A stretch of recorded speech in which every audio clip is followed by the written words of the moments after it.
Berdasarkan 1. Undang-Undang Nomor 16 Tahun 2011 tentang Bantuan Hukum. 2. Peraturan Pemerintah Republik Indonesia Nomor 42 Tahun 2013 tentang syarat dan tata cara pemberian bantuan hukum dan penyaluran dana bantuan hukum. 3. Peraturan Menteri Hukum dan HAM Republik Indonesia Nomor 10 Tahun 2015. Proses penyelesaian perkara hukum dibagi menjadi dua jenis, yaitu dengan litigasi dan non-litigasi. Bantuan hukum non-litigasi adalah menyelesaikan masalah hukum di luar proses pengadilan.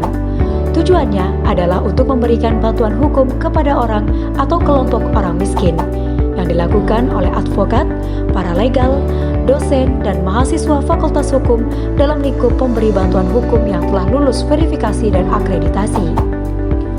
Bantuan hukum non-litigasi meliputi 1. Penyuluhan hukum.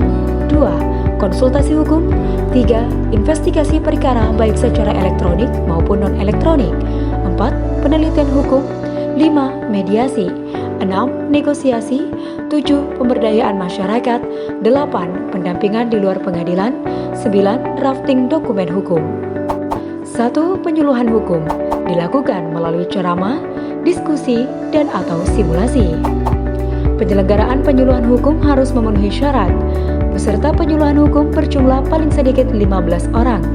Pelaksanaan penyuluhan hukum dilakukan dalam waktu paling singkat 2 jam.